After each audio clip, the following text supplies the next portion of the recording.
Hi students, today I am going to explain about the factorial of a given number.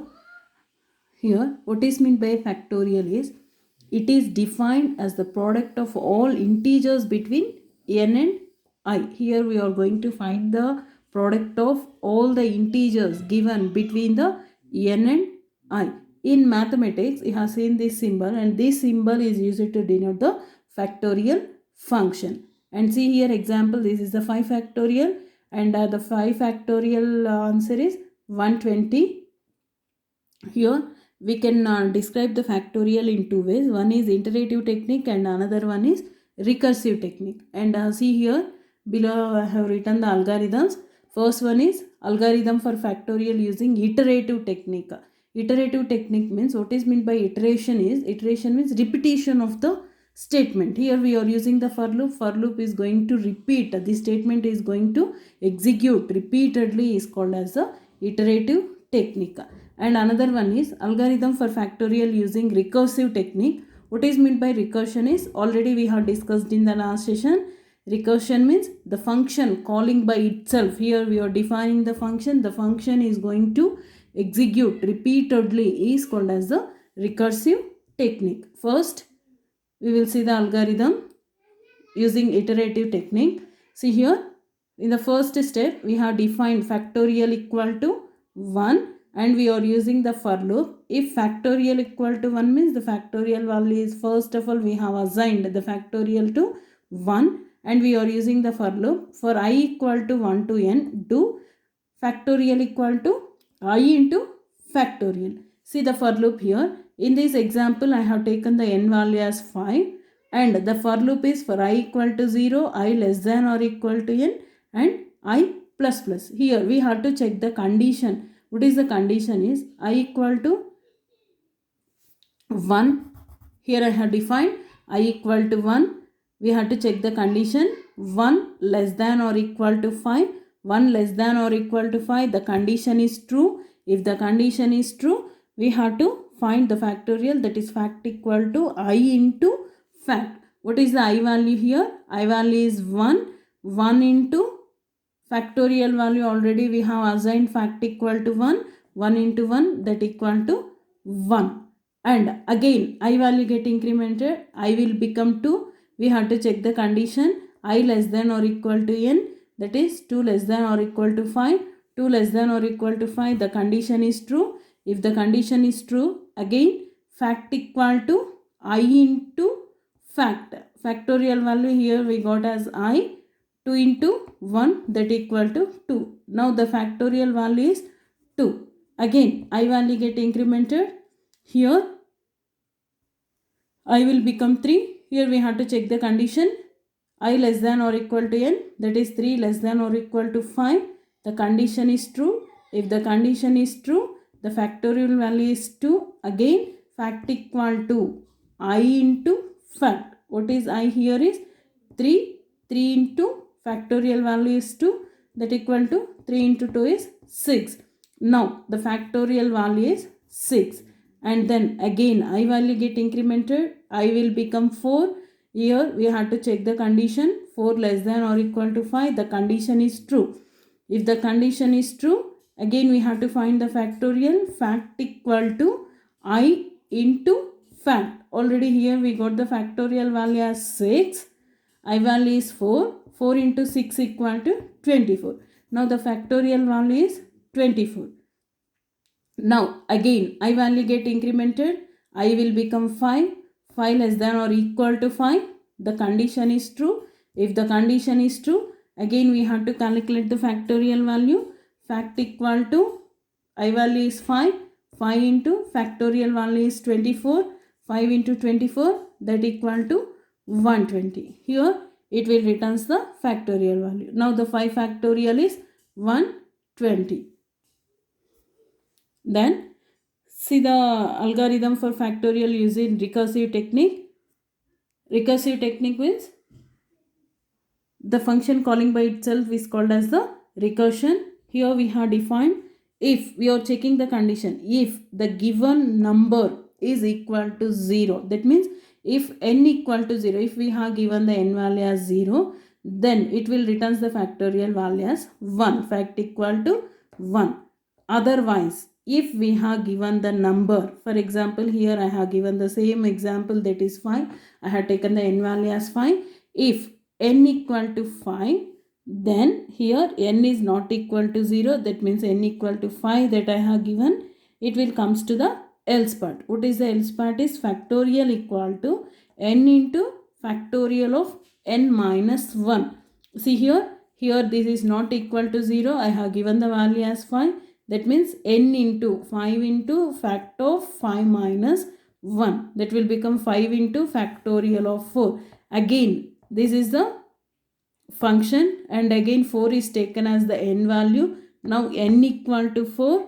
Again 4 is not equal to 0. If 4 is not equal to 0, again it will find the factorial value, that is n into fact of n minus 1. 4 into factorial of 4 minus 1. Already we have calculated 5 into 4 into factorial of 4 minus 1 is 3.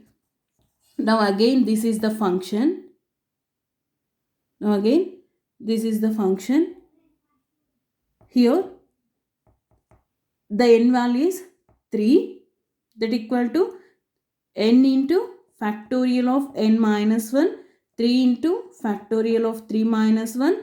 3 minus 1 will become 2. Now n equal to 2. Again n is not equal to 0, so that we have to calculate n into fact of n minus 1, n equal to 2, 2 into factorial of 2 minus 1, that equal to factorial of 1.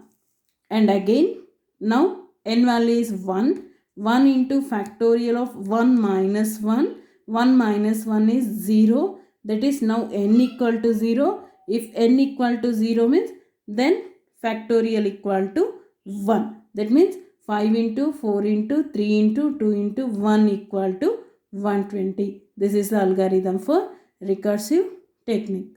This is the way we can find the factorial value by using the iterative technique and as well as by using the recursive technique. And see the next topic to find the Fibonacci series. Here what is the Fibonacci series is, if we have given the n value, then it is going to take the series of the integer where each element in the series is the sum of the two preceding elements.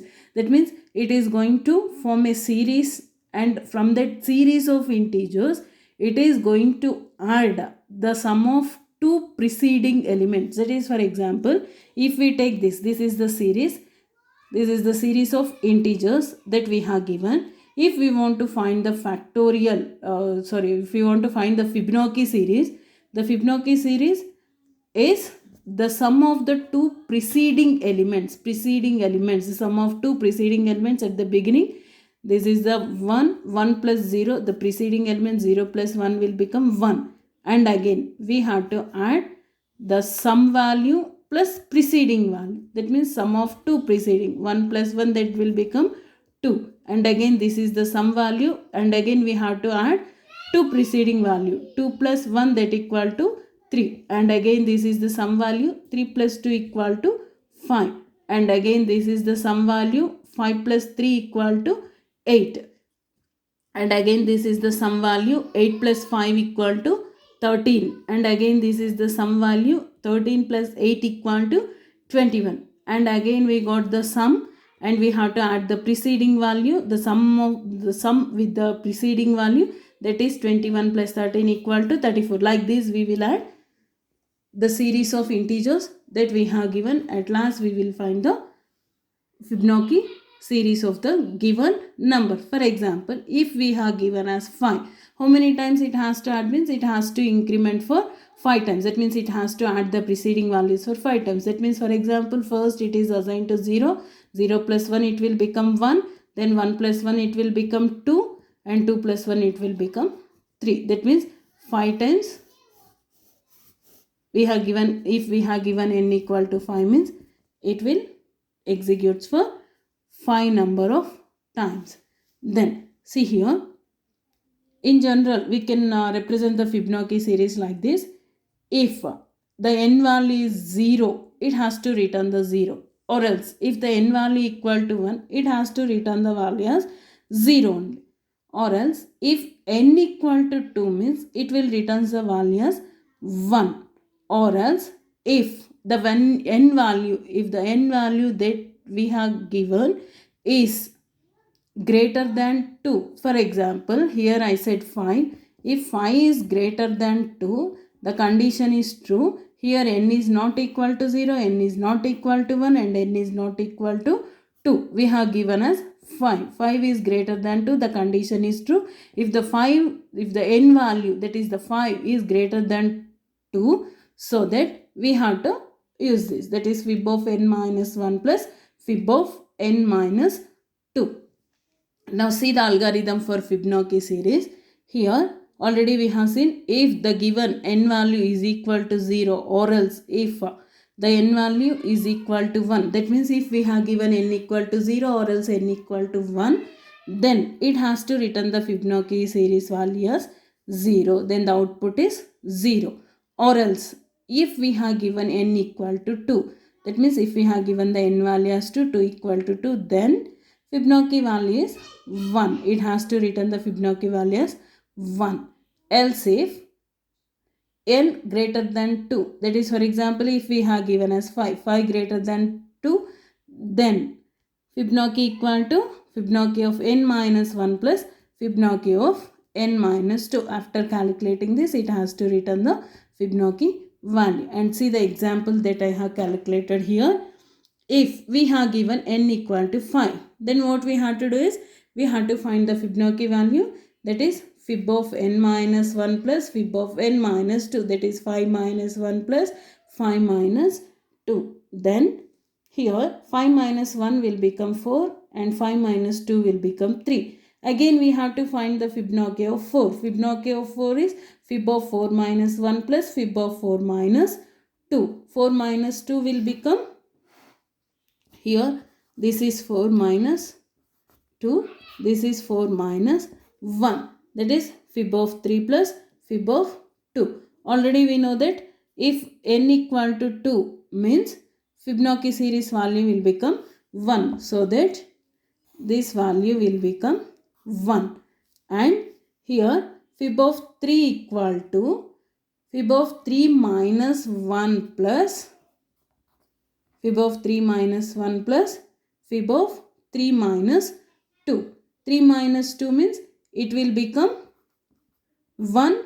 1 means, that is if n value equal to 1 is, it will become 0 plus 0. Fib of n minus 1 plus 0, that is 3 minus 2 is 1. Fib of 1 is 0 and fib of 2 is 3 minus 1 is 2. Again, now here n value is 2. Fibonacci series of 2 equal to, it will become 1. And fib of 4 equal to 2. And fib of 5 equal to 3. And fib of 3 equal to 1. Here we are adding that. Now we got the Fibonacci series of 1. Fib of 1 is 0.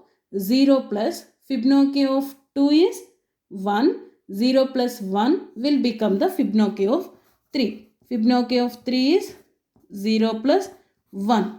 And again we are finding the Fibonacci of 4. Fibonacci of 4 is Fibonacci series of 3 plus Fibonacci series of 2. Fib of 3 is 1 plus fib of 2 is 1. Fib of 2 is also 1. 1 plus 1, that will become 2. That means Fibonacci series of 4 is 2. And again, now we have to find the Fibonacci series of 5. Fibonacci series of 5 is fib of 4 plus fib of 3. What is fib of 3? 1.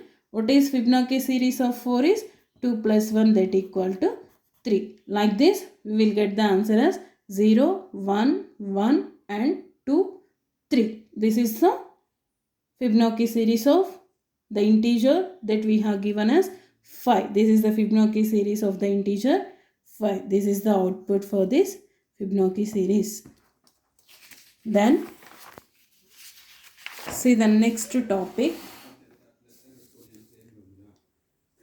Next topic is towers of Hanoi. Actually, this Towers of Hanoi, it is a game where a disc is to be moved from one source pillar to the destination pillar using the temporary pillar. In this, what is the concept is, in this game we are taking totally the three pillars and it contains the discs. Here, see here, it contains the 1, 2, 3 pillars. This is the source pillar, this is the temporary pillar, and this is the destination pillar.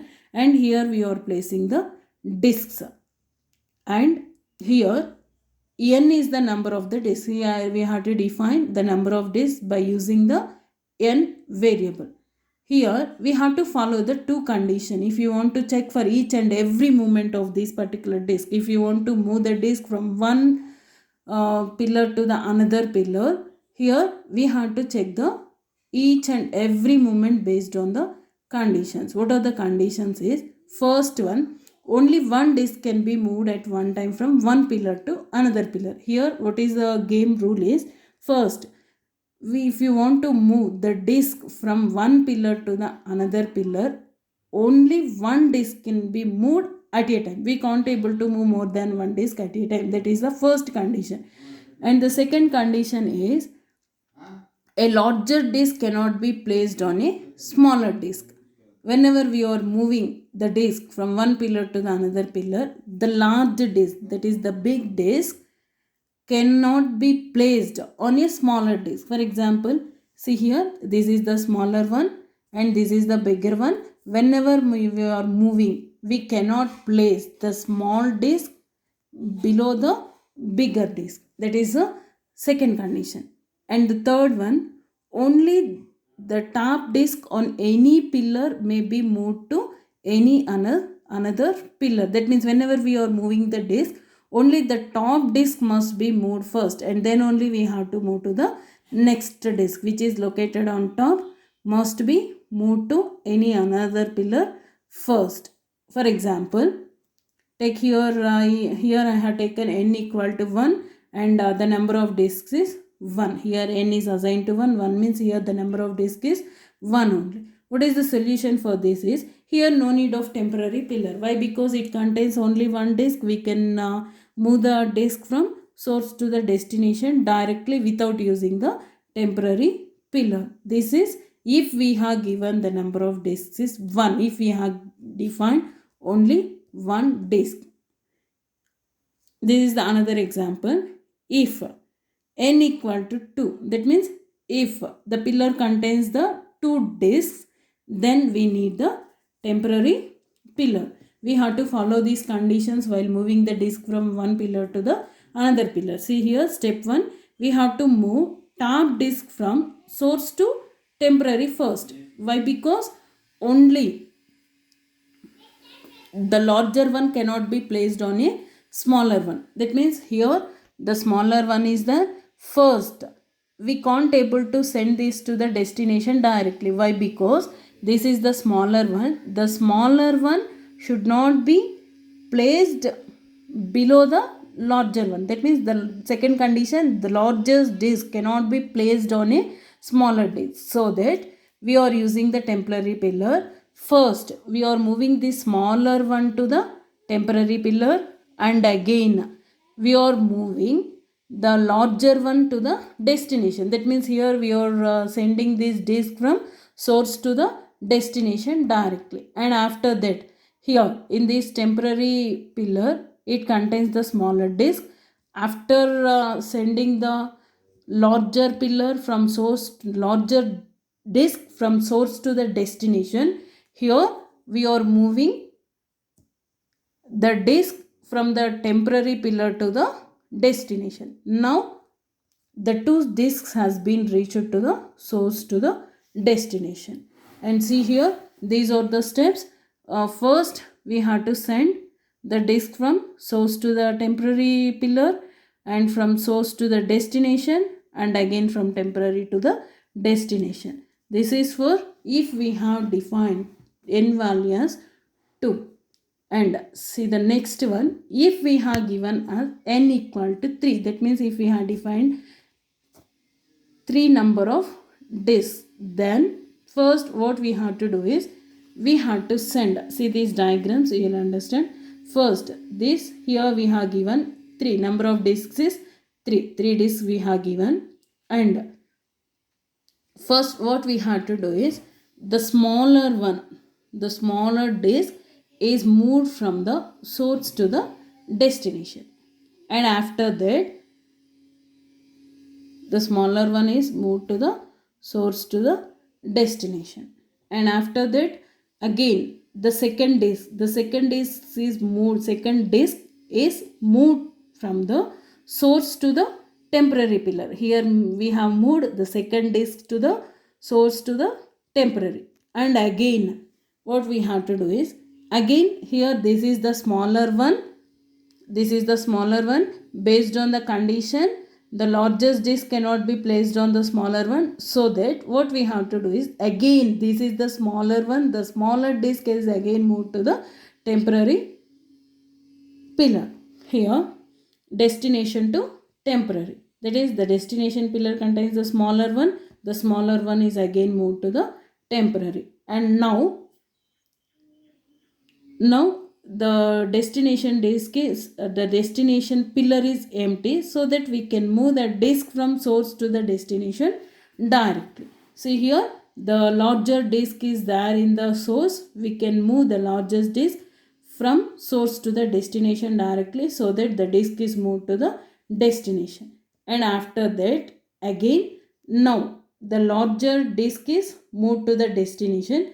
Now what we have to do is, here the temporary pillar contains the 2 disks, larger one and the smaller one. If you want to move this larger one first to the destination, what we have to do is, we have to take the smaller disk to the another pillar, so that again we have to move from temporary to the destination. Before moving temporary to the destination, here moving temporary to source, that is the smaller one, the smaller disk has been moved from temporary to the source. And after that from temporary to destination, we have moved the second largest pillar from temporary to the destination. And at last the smaller one is located in this source. Now we are moving the disk from the source pillar to the destination pillar. Like this we have to move the disk from source to the destination into the same order by using the following steps.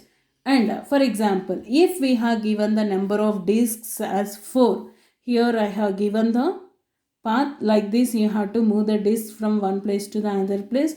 Using this, just try yourself. Then see the program for Towers of Hanoi. This is the program. Here we have defined the function declaration, TOH, character, int, character. And see here, this is the function definition. This is the declaration part and this is the function definition part. Whenever we are calling this function, this is called as the function call. Whenever we are calling the function, automatically the cursor will be moved to the function definition part. Here it will check whether the n value that we have given is greater than 0 or not. Here in this example I have taken n equal to 3. 3 is greater than 0. The condition is true. If the condition is true, means automatically what will happen is this function will get executed. That means based on the steps here I have given, based on this series, it is going to move the disks from one pillar to the another pillar. And this is the Towers of Hanoi program. And remaining we will discuss in the next class.